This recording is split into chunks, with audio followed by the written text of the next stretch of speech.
Do not forget my stories, Senua. I am with you still.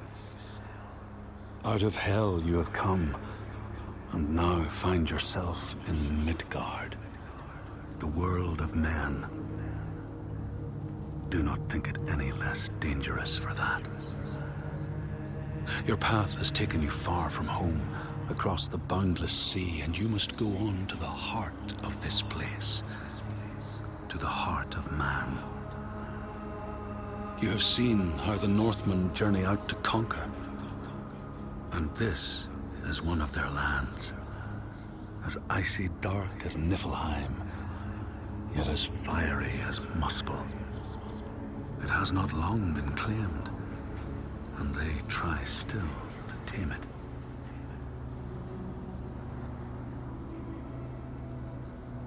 The Skald's verse speaks of a man called Grettir the Strong. A strange and bloody life he led. And it happened in this land you have come to. Listen to his story, Senua, for it may in some small way illuminate your own.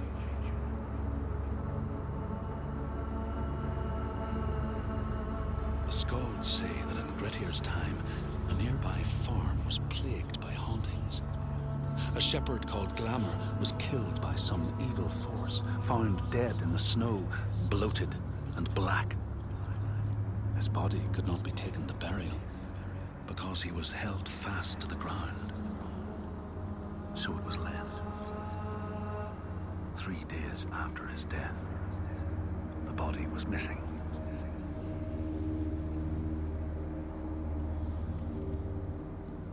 The Skalds tell how the revenant Glamour roamed the settlements, terrifying all those who lived there.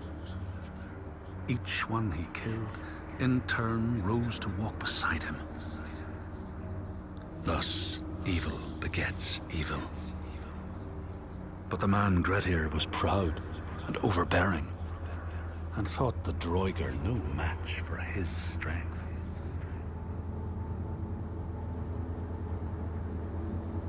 The Skalds say that Grettir fought and killed the Droiger Glamour, but not before Glamour had cursed him. His strength would be turned against him, his deeds bring death and exile, and he would be always before Grettir's eyes, making him afraid to be alone.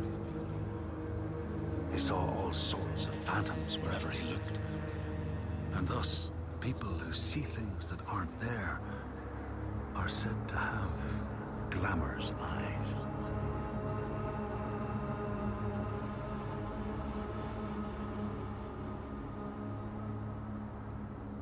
The Skalds tell how in the time of Grettir's kinsman Thorgrim, there was a terrible famine.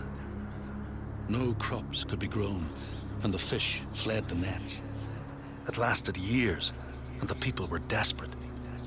There was no respite even in spring, since terrible gales from the north would rise up and set in for weeks. This is a cold and unforgiving land, Senua.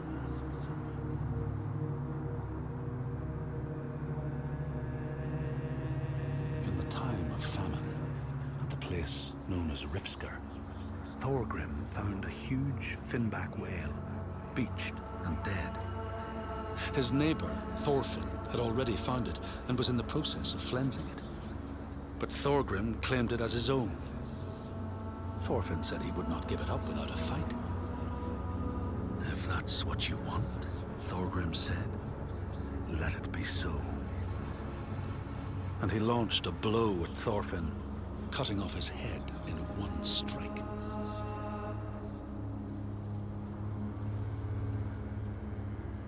The Skalds say that the neighbors fought, armed only with the knives and axes they had brought to cut up the whale, even picking out the whale ribs to beat down their enemies.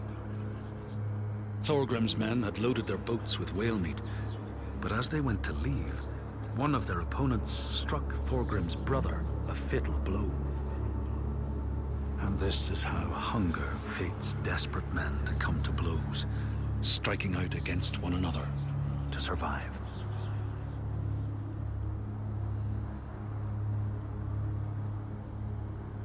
Skalds speak of the time Grettir, traveling with some others, ran into rough weather and docked their boat on an island. They had not brought fire with them, and the merchants complained bitterly. Seeing a great fire blazing on the other side of the strait, Grettir said he would swim over to fetch it. He took off his clothes and struck out across the water, wearing nothing but a cloak.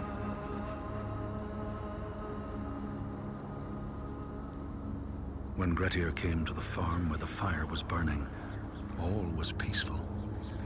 By the time he reached them, his cloak was frozen stiff, and he looked like nothing more than some huge troll. The frightened farmhands struck out at him with the first things to hand, the burning logs from the fire. Grettir fought them off and got the fire he sought. But the sparks from the logs spread fire all over the house, and nobody survived the blaze.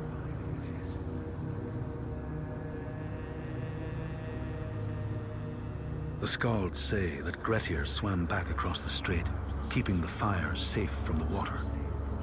His friends applauded Grettir's bravery, but when word spread about the massacre at the farm, people took against Grettir.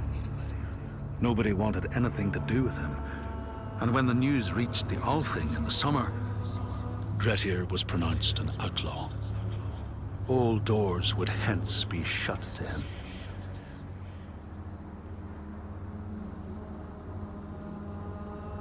The Skalds speak of how Grettir, now an outlaw, took rest on the island of Haramsoi with a man called Audun.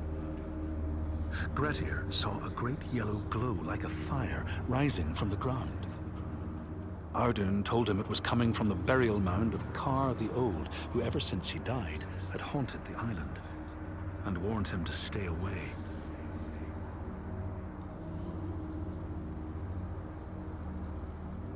The Skalds say Grettir wanted the sword that was buried in Kar's howe, and would not be deterred from seeking it.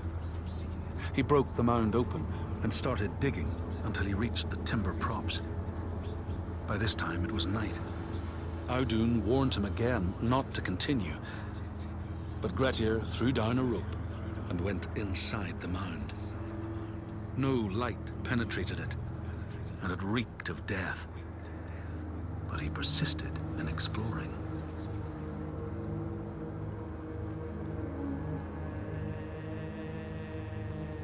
Grettir found the sword he was seeking, Kar's loom, buried in the grave mound. He went to leave, but before he could reach the rope, something grabbed him from behind, and Grettir realized the mound dweller would not let his treasure go. The two fought ferociously until Grettir got the advantage and chopped off the revenant's head. But Kar's loom would prove his undoing, fated to be the sword that killed him.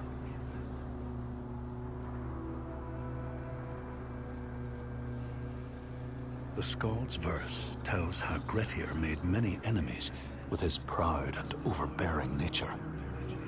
Always quick to anger, his strength and fighting prowess meant that even the most trivial of quarrels met a fatal end. The kinsmen of those he killed or maimed were angry, and because he was an outlaw, no one was allowed to help him.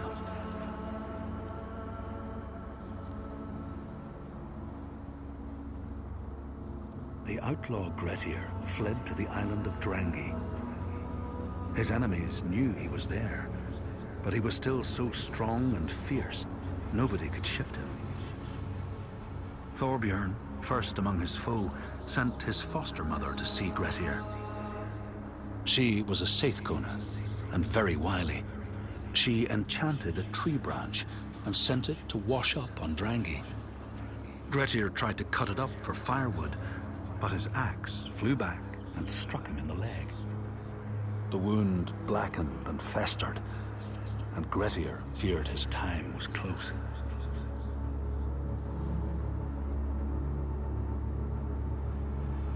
The Skalds say Grettir, wounded by Seithr, was now so weak it was possible for his enemies to defeat him.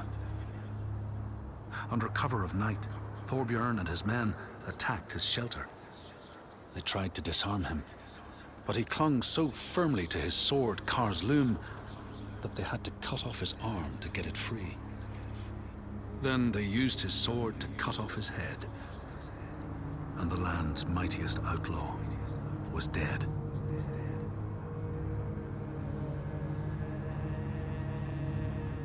As the Droigar glamour had predicted, all Grettir's brave and fine deeds brought him misery.